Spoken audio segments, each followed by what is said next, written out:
The year turned without ceremony. Somewhere back home, people celebrated Christmas with warm kitchens and yellow lights, but in the middle of the Pacific the only lights were the tiny ones on the carrier deck, glowing dots guiding men back from darkness. Lieutenant Mark Caldwell hadn't seen a city street in almost 2 years. The war had made the sky his home, his enemy, and his conscience. Every takeoff now felt heavier, as if each flight pulled a little more out of him. He wasn't the same pilot who'd once chased glory, he was older in ways that had nothing to do with time. The throttle, the stick, the trembling at stall speed, all of it had become muscle memory. What still caught him off guard was silence. The second after a kill. The second before a stall. The stillness that made the sky feel infinite and his heartbeat deafening. He'd stopped writing reports. He wrote letters instead, never sent them, just folded them into his logbook. Letters to Knox, to O'Donnell, to the sea. He told them how the tactic was working, how other squadrons had adopted it, how new pilots quoted him without even knowing his name. He told them he was proud, and then crossed that word out every time. Pride didn't belong up here. By mid-1944, the air war had changed. The Japanese no longer ruled the sky, now they fought to reclaim inches of it. The Americans had better machines. The Hellcat, the Corsair, sleeker, faster, armored to the teeth. But the pilots still carried Caldwell's rule in their blood. Slow is life. It wasn't written in manuals anymore, it lived in instincts. When a Hellcat pilot saw a tracer fire cut the clouds behind him, he didn't climb or dive, he breathed once, cut the throttle, and let the enemy rush past into his guns. Command called it tactical innovation. Caldwell called it surviving fear. He was transferred to a training wing on Hawaii to teach throttle discipline. The island was paradise in every way the war wasn't: blue water, soft sand, music drifting from radios at night. But for Caldwell it was a quiet exile. He stood before classrooms full of young pilots with perfect smiles and unscarred hands, drawing diagrams on chalkboards that could never capture what it really felt like to stall over an ocean full of ghosts. "Listen to the plane," he told them. "It will talk to you before it dies. The trick isn't bravery, it's empathy. You have to feel when it's scared." Some laughed, some nodded respectfully, few understood. How could they? They hadn't seen a zero fill their mirror or watched a friend vanish in fire. Training couldn't teach that. Only loss could. One evening he met a woman named Evelyn Hart at a base canteen. She worked as a nurse for returning wounded. Her eyes were calm in a way that frightened him. They didn't flinch at his stories, didn't pity him either. She just listened. "You sound like you're still up there," she said after his third drink. "Maybe I am," he replied. "The ground feels temporary." They began meeting after his lectures, walking along the beach where the surf hissed like cooling metal. For the first time in years, he laughed. He told her about the first time he throttled down, how the air had held him like a hand instead of trying to kill him. She told him about the soldiers who woke screaming at night, convinced they were still burning. They understood each other in silence. But war has a way of hearing when something good starts to grow. Orders came in February: frontline reassignment, Carrier Essex, Operation Forager. Caldwell folded the letter carefully and placed it beside his logbook. Evelyn saw it the next morning. "You don't have to go," she whispered. "I do," he said. "They still think the trick works because of physics. It works because of fear. Someone has to remind them of that." She didn't ask him to stay. She just reached for his hand, tracing the scars along his knuckles. "Then promise me one thing," she said. "Come back slower than you left." He smiled at that. It was the first real promise he'd made in years. The Essex felt different from the Enterprise.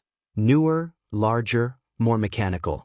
The crews were younger too, full of confidence that war movies had already begun to mythologize. They called themselves the Sky Wolves, painted their cowlings with teeth and slogans. Caldwell joined quietly, just another lieutenant with a haunted stare and a reputation whispered through the ranks. The first sortie came at dawn over the Marianas. The enemy wasn't the same, the Zeros were fewer, but desperate. They fought with the fury of men who knew they were losing.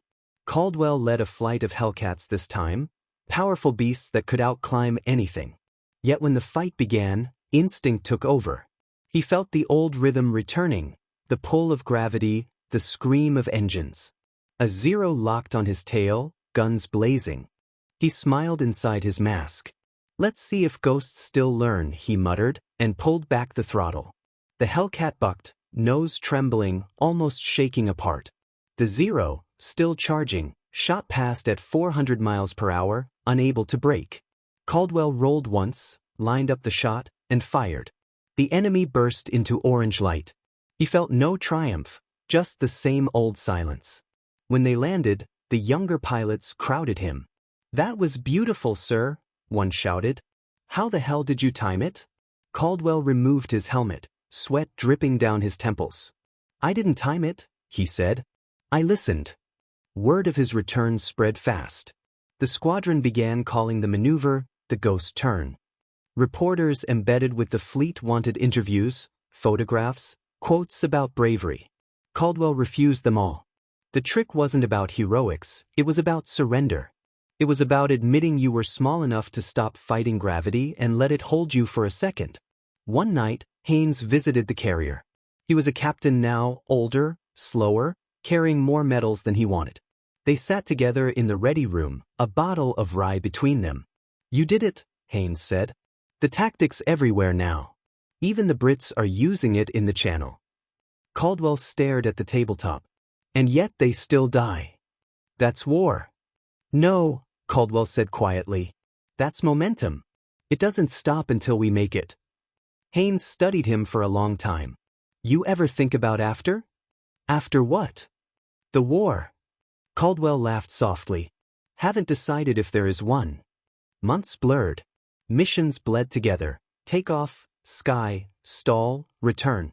He'd stopped counting kills. He started counting mornings when the ocean looked merciful. The younger pilots began leaving gifts at his locker, lucky coins, scribbled thank you notes, a small wooden carving of a plane with the word "slow is life" etched on its wing. One afternoon, before launch, a mechanic handed him a sealed envelope. The handwriting stopped him cold. It was Evelyn's. Inside was a single photograph. The beach at sunset, 2 sets of footprints fading into the tide. On the back she'd written, "Still waiting for you to land." He carried that picture tucked against his chest every time he flew. Then came the mission that would end everything, the Battle of the Philippine Sea. Hundreds of planes from both sides filled the horizon. The air shimmered with contrails, smoke, and fire. Caldwell led a formation of 8 Hellcats toward a group of bombers guarded by Zeros. The radio chatter was chaos, warnings, curses, prayers. "Watch your 6. They're diving out of the sun." He rolled left, a Zero cutting past his wingtip. Another slid in behind him. He could feel it. The air vibrated differently when death was near. He dropped altitude fast, skimmed the cloud layer, and waited. The Zero followed, relentless. The world slowed. "Throttle back." The voice wasn't in his headset, it was inside him. The old rhythm. The first day. The ocean below waiting like a mirror. He cut the throttle. The engine coughed, stalled. Silence flooded the cockpit. For an instant he was weightless. The Zero streaked past, close enough for him to see the pilot's white scarf. Caldwell fired once. The enemy vanished in a blossom of flame. But the shockwave hit his left wing. The Hellcat rolled, caught fire, and began spinning toward the ocean. He tried to pull up. The stick jammed. Flames licked the canopy. His heartbeat filled his ears. So this is what stall speed really means, he thought. Not death, just surrender. He closed his eyes and saw Evelyn's photograph, the footprints dissolving into waves. He reached for the throttle, pushed it gently forward, too late, maybe, but enough to feel the engine catch once more, a faint mechanical gasp. The plane leveled just above the surface, skimming the waves. He radioed the only words he could manage. "This is called, slow is life." Static swallowed the rest. The carrier never received another signal. They found debris 3 days later, fragments of a wing, an oil-stained notebook floating among the wreckage. The last page, water-blurred but still legible, read, "If I don't come back, tell them the sky isn't conquered by speed. It forgives only those who listen." Evelyn received the news months later. She read it alone by the ocean, the same surf whispering at her feet. She didn't cry. She simply looked up at the empty horizon and whispered, "Come back slower than you left."